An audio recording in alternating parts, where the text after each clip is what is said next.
If you are someone who would like to learn an instrument like the piano, but you really wonder how you'll fit practice into your already very busy life, well, I'm here to tell you that I struggle with the same thing, and so I have a few ideas to share with you today.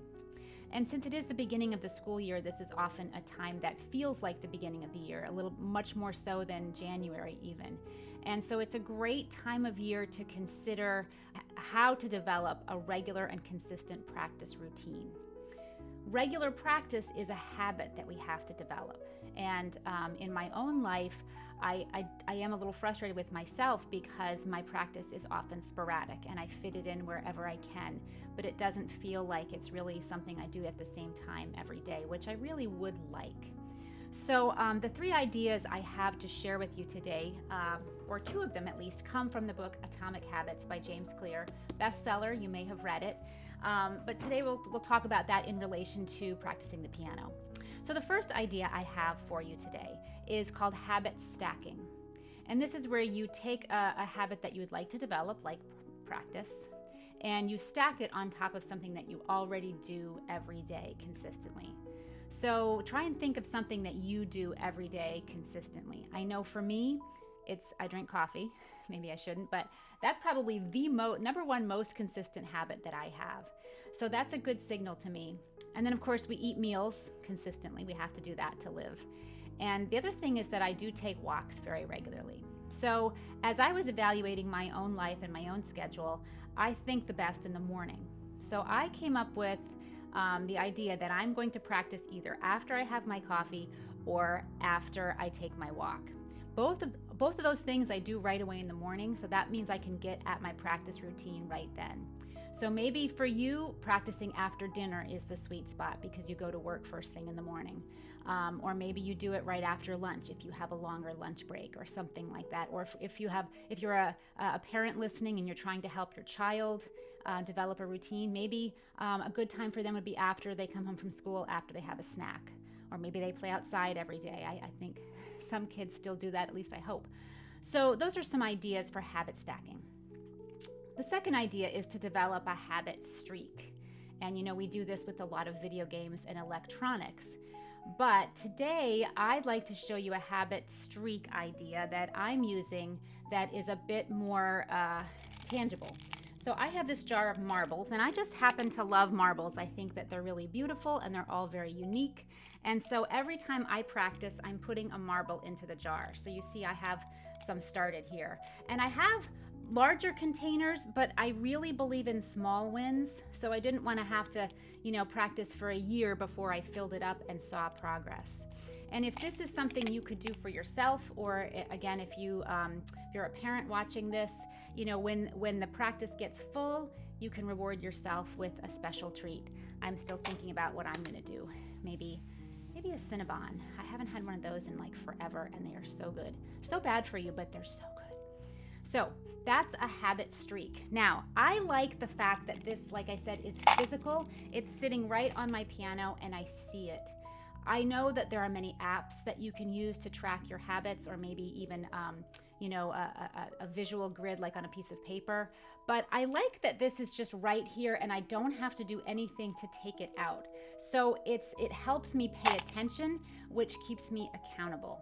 Because again, I can't hide from it. And if I go into my phone and try and use an app, then it's very likely that I will get distracted. So using marbles, you could use little glass gems. There's a lot of different ways that you could keep track visually. So that is a habit streak. And the third idea is really important. This is before you practice, set a plan or an intention. Now, as a professional musician, I have a lot of different buckets, we'll say, that I'm managing for practice. One of those buckets is my teaching material. And even for students who are beginners or intermediate level, I still practice the music so that I know it. And even if I can sight read it with no problem, I'm still planning how I will teach the piece. And so that's a part of my preparation. And then, of course, there are more advanced pieces that I need to learn so that I can demonstrate. I'm a church musician, so sometimes I'm preparing music for church services.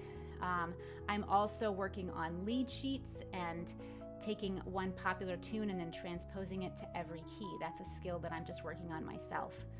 I also have a bucket of memory pieces, things that I can just play at, they're at my fingertips. That if somebody, if I'm in an airport or at someone's house and they say, hey, why don't you play something, I can just sit down and play it, even if it's not the whole entire piece. And then, of course, it's September, so I'm already thinking of Christmas music. So that's a lot of different areas that I'm managing. If you're a student, you probably don't have all of that. But for me, if I decide, say I'm going to work on 2 or 3 different things, and even if I haven't decided exactly what part of the piece I'm working on, at least if I put those books out the night before and I have them on my piano, then I don't have to decide in the morning what to do, and that takes some of the friction out of developing that habit. I want it to be as easy as possible for me. And one thing, I'm just going to go back to the marbles for a second. Even if you do something like this, even if you practice for 5 or 10 minutes, because that's all you have, still put a marble in. The idea is to develop the habit and develop just the routine. And so give yourself those small wins. So I hope that these ideas can help you to get started on the right foot for this school year. And if you've learned something today, like, subscribe, share, or drop me a comment. I would really appreciate it. Also, if you are looking to take lessons, I do teach adults online and then in person if you're local, and I do have spots available. I'll put a link in the comments where you can book a free 30-minute call with me, and we can go through some of your dreams for learning the instrument. In addition, I also have created a course about practice steps, and it helps teach you how to practice a piece, how to decipher music, and it helps you learn about the layers that are within a piece of music.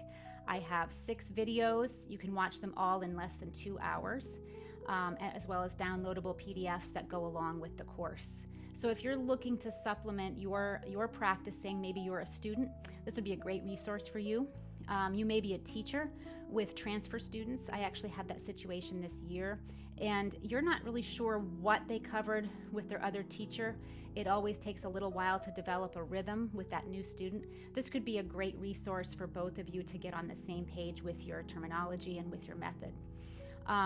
So that is 25% off right now, and I will also put a link to that in the comments as well.